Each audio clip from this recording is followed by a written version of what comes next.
Now she spent much of her 20s in the S Club 7 roller coaster, hit after hit after hit after hit. And since then, Jo Amira has been reaching for the stars as a solo artist. Absolute bangers, every single one.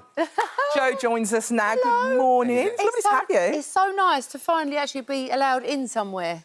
Do you know what? Isn't it? Look at you. You look a vision in your white, beautiful dress. You look beautiful. Thank you. Thank you very much. What's it like to be back doing your own thing? You're a solo artist now, babes. No, do you know what? Around. It is just a complete dream come true. It's something I've won. I mean, I did it 16 years ago was the last time I had a solo album out. So I feel like I'm starting all over again. You know, I'm learning and it's been brilliant. What about the fact that you're now on the sofa on your own? No one's with you, no other people are there. It's just all about you. It's quite scary. But I'm just enjoying every minute, you know, because the album is very personal to me and I really, really hope So what prompted you to start writing and getting back into it and doing another solo project? Well, it was pretty much just before the first lockdown happened. My friend said to me, just like inbox Brian at Metrophonics, who I'd done my first album with, because I was saying to her all the time, I really would love to do it again. She was like, if you don't ask, you just don't never know. So when I did, and I inboxed him and just said, like, I'd love to do it, straight away he said, come in for a chat.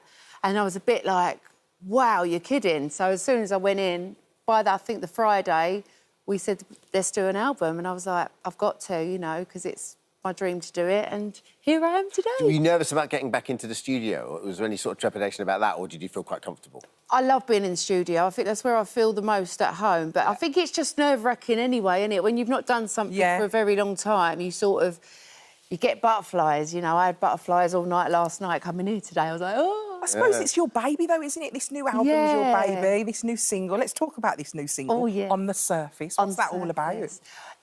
I wrote this song with two fantastic writers, Nicky Mack and Kietil Moreland. And it's just about how you can sort of portray yourself. Like, you can sometimes make out that you're absolutely fine on the surface, but if people actually sit there and really ask you, are you OK, 9 times out of 10, you probably might not be inside. So I just want people just to open up and to talk and, you know, it's very, very important. So that's the kind of message that I want to put out there. Well, On the Surface is out today, new album With Love, out on the 27th of August. Let's take a look at the new single. Jo, you look absolutely incredible on that video. I mean, when did you film that? Last week. But you was saying she can't swim, so she was so I can't swim, You can't swim? No, not very well. I can sort of paddle a bit, You fell into the water there. I know. I know. How many times did you do it? I had to do the fall in one take, because obviously once I was wet, You was drowning? Yeah, well, pretty much, yeah. That was the one. So, yeah, one take. That looks amazing, absolutely incredible. Thank you. Let's talk about one of the songs on your album. Yep. So the album is called With Love. It is. And you've got one of the tracks that's dedicated to one of your late friends. Tell me about that. Yeah. A dear friend of ours, Daniel Higley, passed away very sadly in October last year of cancer. And he was so young. He was 39 with a beautiful wife, Sara, his two children, Farah and Drew. And it was just a devastating time for all of us, you know. So I just wanted to write a song in tribute to him, really. Amazing. And dedicate it to him on the album. But sadly, he never got to hear it. But it was played at his funeral, which was sad, but his memory lives on. Well, it really does. The lovely thing is you wrote it for him in the first place. Yeah. Which is great. Yeah. So with the album, obviously you've got your own stuff on there. You've done a couple of, like, great... Missing You in Heaven? Yeah. What Missing You is it? I ain't missing you at all. at Tune! Since you've been gone. There you go. Away. You should have done it. And what heaven is it? Brian Adams. Oh. Yeah. Oh, once in a life you find someone. And then have you reworked Shut up. Have you reworked an S Club song in there as well? I did, yes. What did you do? I done an acoustic version of Don't Stop Moving. Did you? I Completely did. stripped back and... Completely stripped back, and slower. A lot slower, yeah. I thought it would be a nice thing to do purely because that was around the time of the 20th anniversary of the song. Yeah. And I've always wanted to take, like, an S Club 7 song and turn it on its head, change it a bit. Yeah, but, I mean, if you was to do that with maybe one of the ballads, doing an acoustic doesn't make much difference to it.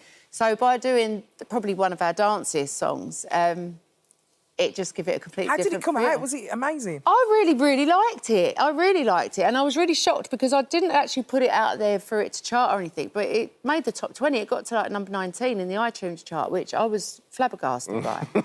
So I was really, really pleased with it, yeah. Joe, have you ever had a chance to look back at that time when you were in S Club? And because, you know, I was just first starting out. I was doing T4 at the time, and you know, we met you guys a few times down the line. And what always struck me was with all those bands, girl bands, boy bands, mixed bands, you work so hard. Yeah. And obviously, it's the dream, but you never really get to see anything other than the inside of an arena and a hotel room, no, and a TV studio, and you are just grafting day after day. We did work hard, yeah. Did you take stock at all, or did it take you time afterwards to almost decompress? Do you know what? I think I appreciate it all more now, because when we was, like, doing it, like you said, we never had time to even stop for a minute to enjoy any success that we had or anything. So you're just like on, like, a little hamster wheel all the time. But now I look back on it and I think, wow, we weren't bad. Yeah. You're amazing. Yeah. Wasn't there a series as well with you? We did, yeah. There was a series in LA, wasn't there? Yeah, we've done LA 7, Miami 7, Hollywood 7, lots of 7s.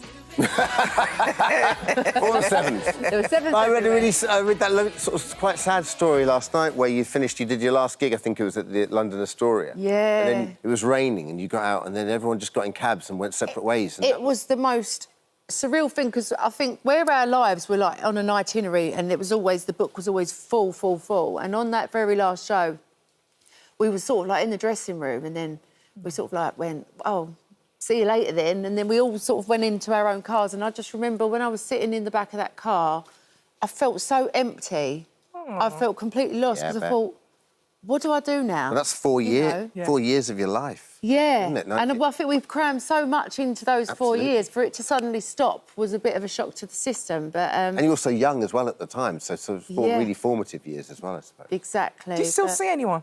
Yeah, we all sort of, like, try and keep in touch as much as we can, like, usually through social media and just sort of, like, DMs and how are you and stuff. But I think where everyone's so busy and everyone's sort of, like, got their own children now and careers, and everyone's off doing their own stuff, but everyone's really well. Yeah. Talking of children, what does your son make of you having your own solo career? Wow.